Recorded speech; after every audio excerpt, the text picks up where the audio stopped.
Bom dia, senhores! Como estão vocês? Espero que tudo bem. Bom, nesse vídeo de hoje, nós vamos fazer aí um breve resumo de um grande período que nós vínhamos estudando. Tá? Eu quero tentar compilar para vocês de maneira sucinta, tá? Todo esse grande período que nós vimos nos últimos vídeos aí, tá bom? Então vamos lá, vamos prestar atenção, faça suas anotações para que você tenha um aprendizado bem legal. Ok? Bom, nós começamos a olhar para um grupo especial de pessoas que vai surgir dentro do feudalismo. Um grupo que vai se destacar e vai sair da ordem social vigente. Esse grupo, eles vão surgir principalmente a partir do século X e XI aí mais ou menos. Por quê? Vai haver a revolução tecnológica do século X, vai aumentar a população na Europa. E aí, como nessa época vivíamos na Europa Ocidental o feudalismo, e no feudalismo os feudos eles são autossuficientes, então você tem que produzir e consumir tudo internamente, excesso de pessoas é um problema. Mas por quê? Vocês vão me perguntar. Porque um feudo tem um limite produtivo. Se eu tenho gente demais, essas pessoas estão consumindo mais do que produzindo. E os nobres, os senhores feudais, eles vão expulsar essas populações excedentes do feudo. Tá? Esse grupo aí vai então ficar marginalizados. Se vocês lembram de como era a estrutura social na época do feudalismo, era uma sociedade de ordens, onde nós tínhamos 3 ordens: o clero, os nobres e os servos. Esses servos expulsos do feudo, eles vão ser o que agora? Nada, né? Eles vão ser marginais. Esses marginais, eles vão sair do feudo e vão começar a procurar alguma atividade econômica para sobreviver. Tá? As pessoas, na maior parte do tempo da história, elas só estão lutando para manter sua qualidade de vida. E aí, esses marginais, eles vão começar a trocar excedente do feudo. Eles pegavam excedente de produção de um feudo, levavam para o outro. Tá? Ah, meu feudo produz trigo e lã. Eu tenho muitas ovelhas. O outro vai ter cevada e centeio. E aí eu vou trocar lã por centeio e cevada. São esses marginais que vão fazer isso. Por quê? Porque agora que esses marginais já não estão mais na terra, há excedente. Tá? Sobra, há um aumento da produtividade. E eles, como não têm atividade, vão fazer isso. Dessa troca de excedentes, a gente vai dar o nome de renascimento comercial. Tá? É quando o comércio vai voltar. Ah, o comércio morreu na Idade Média? Não, não morreu. Mas era muito pequeno, tá? Era quase insignificante. Mas ele existia. Então agora vai ter o renascimento comercial. Esses comerciantes, agora eles já não são mais só marginais, apesar de estarem marginalizados, eles ganham nome. Eles são comerciantes. Esses comerciantes vão começar a enriquecer, ganhar dinheiro, e aí eles precisam de um lugar para morar. Eles vão começar a habitar no encontramento das estradas. Onde 2 estradas se encontravam, eles paravam lá para esperar quem passava. Daí, nós vamos ter o surgimento das cidades. Ah, mas não existia cidade antes? Existia. Durante a época romana, as cidades eram grandes. Durante a Idade Média, nem todas as cidades desaparecem, mas a maioria delas desaparece. Tá? Então, por conta disso, a gente vai chamar esse momento onde esses comerciantes vão refundar cidades de renascimento urbano. Tá? E aí, em alemão, cidade é burgo. E aí, então, esses comerciantes vão se tornar os burgueses. É assim que surge a burguesia. Burguês, a priori, é o cara que vive no burgo. Só que, na nossa própria língua, a gente pode perceber que preconceito eles sofriam. Pensa o seguinte, eles moram na cidade, eles moram na vila. Quem mora na vila é o quê? Vilão. Olha aí. Olha como a gente acha que vilão é ruim. Na verdade, vilão é um cara que mora na vila, mas ele era extremamente mal visto. Por quê? Na estrutura social vigente, não tinha lugar para a burguesia. Não havia lugar para esse centro urbano. Por quê? A igreja e a nobreza, que eram os dois grupos mais importantes, detinham o poder da cultura. Tá? Por causa disso, principalmente a partir do século XIII, repara que eu já dei um pulo de 200 anos quase, esses burgueses vão começar a patrocinar a arte. Eles vão ser mecenas, homens que financiam a arte. Com qual intuito? De se legitimar, de se tornarem verdadeiramente uma classe social benquista, bem vista. Tá? O renascimento cultural, então, vai ser um movimento liderado, organizado e dirigido pela burguesia para criticar a igreja e os valores medievais. Por isso, eles vão trazer ideias que são um contrassenso com o que era pregado pela igreja e pela nobreza medieval. Eles vão fazer a valorização da lógica, a valorização do pensamento racional, vão fazer a valorização do homem, e aí vem uma grande novidade do Renascimento.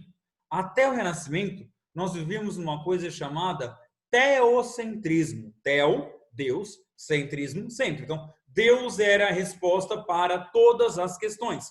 Por exemplo, sou alto por quê? Porque Deus quer. Sou gordo por quê? Porque Deus quer. Estou doente por quê? Porque Deus quer. Imagina como era fácil fazer uma prova nessa época? Deus, Deus, Deus, Deus, Deus. Resolve todos os problemas, não é? Então, com o renascimento cultural, vai surgir o antropocentrismo. Palavra comprida, mais fácil de entender. Antropo, homem. Então, agora as respostas serão dadas, as questões que são colocadas vão ter como resposta o homem. Tá? O homem que vai ser o centro. E aí, gente, muito cuidado. Quando eu falo homem, não estou falando de seres do gênero masculino, tá? Estou falando do gênero homem, tá? Olha aqui, ó, ganhei um cafezinho da produção. Obrigado. Um cafezinho é sempre bom para animar a gente, né, despertar. Bom, então, homem, quando eu falo, estou falando do gênero humano como um todo, não só homem e mulher. Então, a resposta de todas as questões vai ser dada pelo homem, pela vida, pelas coisas materiais, pela ciência, que vai começar a surgir aí. Tá? Não que não houvesse ciência antes, mas vai voltar a ser valorizado a ciência. Tá? Aí, como nomes do Renascimento, nós vamos ter Leonardo da Vinci, Rafael Sanzio, Michelangelo, Donatello, e vários outros artistas aí muito importantes, ok? E aí, esse renascimento cultural, ele vai trazer dentro do seu bojo, dentro da sua ideologia, novidades. Por exemplo, o hedonismo, que é o culto às sensações, o culto ao corpo, a valorização do humano, a valorização da natureza, tá? Totalmente contrário àquele passado da Igreja Católica, que falava do ascetismo, de vida simples, de não mudar sua situação. Tá? Então, o renascimento cultural, ele está muito ligado a essas questões de mudança de perspectiva, de olhar o mundo de uma forma diferente. E aí a arte vai ser usada para isso. A gente não pode esquecer que durante esse renascimento nós vamos ter um fortalecimento das ciências. Tá? Você vai ter Giordano Bruno, você vai ter Galileu Galilei, você vai ter Copérnico, você vai ter Kepler, tá? Todos esses cientistas revolucionando a forma como nós enxergamos o nosso mundo. Tudo bem? Bom, a partir daí, a partir dessas reflexões que são levantadas, também você não volta, a história não anda para trás, a história não retroage. Você já colocou na cabeça da humanidade, olha, não precisa ser assim. A Igreja Católica não é a única detentora da verdade. Tá? Então, logo depois, já no comecinho do século XVI, 1517, nós vamos começar com os movimentos reformistas. Tá? Quando a Igreja vai ser reformada. Até então, desde a queda de Roma até aqui, o cristianismo ele era, na Europa Ocidental, monopólio da Igreja Católica. E agora deixa de ser. Com nomes como Lutero, Calvino, Henrique VIII, esses homens vão criar novas religiões dentro do cristianismo, mas apartada do catolicismo, e essas religiões vão também propiciar mudanças de pensamento. Lutero, por exemplo, vai propor que a salvação vai se dar pela fé e não mais pelas boas obras. Calvino vai nos dizer que a salvação ela já está predestinada. Tá? Independente do que nós façamos na terra, Deus já decidiu se nós seremos mandados para o céu ou para o inferno. E como é que nós podemos saber? A riqueza material é uma das provas que Deus nos dá de se nós somos escolhidos. Então, o que a gente vai compreender dessa informação? Que a burguesia vai gostar dessa ideia e vai se apropriar dela. Se eu estou enriquecendo, Deus me ama. Diferente da Igreja Católica, onde enriquecer seria considerado pecado, agora, nessa perspectiva do calvinismo, enriquecer é uma prova do amor de Deus. Tá vendo? Tanto que um grande sociólogo chamado Max Weber vai escrever um livro chamado A Ética Protestante e o Espírito do Capitalismo, onde ele vai dizer que o capitalismo vai se fortalecer, que a burguesia vai se fortalecer através das ideias protestantes. Tá? Mas o que é protestante, professor? Você não falou isso. Pensa aí.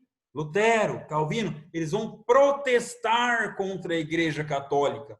Por isso, igrejas protestantes. Qualquer igreja que seja cristã e não seja ou católica ou ortodoxa, será uma igreja protestante, ok?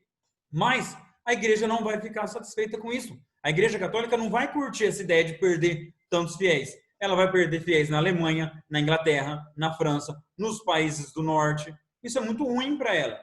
Para isso, ela vai fazer, então, a contra-reforma ou a reforma católica. Através do Concílio de Trento, ela vai reafirmar seus dogmas, reavivar a Inquisição, vai criar a Companhia de Jesus, vai criar o Index Librorum Prohibitorum, aquela lista de livros proibidos. Ela vai reafirmar a necessidade do celibato. Tá? Então, a igreja vai se reorganizar para poder competir, poder rivalizar com essas igrejas que acabaram de surgir. Tá? E, através da Companhia de Jesus, conseguir cooptar, conseguir mais fiéis em África, Ásia e América. Os jesuítas de Inácio de Loyola, eles vão espalhar o catolicismo pelo mundo. Tá? E aí você pode imaginar como é que fica a cabeça das pessoas nesse momento. De um lado, catolicismo. Do outro, protestantismo. De um lado, ter boas ações me mandará para o céu. Do outro lado, ter fé me mandará para o céu. De um lado, Deus vai me cobrar se eu melhorar. Do outro, Deus espera que eu prospere. Tá vendo? A terra é redonda, não, a terra é plana. São muitas dúvidas, muitos questionamentos. E de todos esses questionamentos vai surgir a arte barroca. Tá? O barroco é um movimento que vem após o renascimento cultural. Após o classicismo, a gente vai ter um pequeno intermezzo aí que a gente vai chamar de maneirismo, e depois do maneirismo, o barroco. O barroco vai ter isso, claro, escuro, bem, mal, certo, errado, vida, morte, um pessimismo. Tá? Nós temos um vídeo inteirinho sobre o barroco. Volta lá, dá uma olhada naquelas imagens que são lindas. Tá? Na minha modesta opinião, a arte barroca é uma das mais bonitas que o ser humano já produziu, mais estéticas. Tá? E aí, esse barroco vai se refletir na pintura, na escultura. Bernini, lembra de Bernini? Aquelas esculturas que pareciam que tinham vida. Tá? Vai aparecer na arquitetura, vai aparecer na literatura. Tá? Só que o barroco ele vai ser diferente em cada local onde ele aparecer. Tanto que, no caso do Brasil, o barroco que vem aqui, como ele não tem essa contraposição das igrejas protestantes, porque o barroco é uma arte da Reforma Católica, típica da Reforma Católica, Mas aqui no Brasil a gente não tem igrejas protestantes. Então ele vai ganhar outras características, como nós já estudamos, tá? Então, o importante é que vocês percebam como todo esse período aí que nós estamos falando agora, que vai mais ou menos do século XI ao século XVII aí, é um período de crescimento e fortalecimento da burguesia. Esse grupo social, essa classe social que surge lá como marginal e depois agora no século XVII ela é uma classe quase hegemônica. Ela é mais rica do que a nobreza, ela tem poder muito grande, tá? E aí ela vai fazer todos esses movimentos aí para se legitimar. Ok? Tá claro essa partezinha? Espero que vocês tenham entendido. Se não entenderam, sabe que estou à disposição de vocês para ajudar. E sem mais o que dizer hoje, grande abraço, tchau!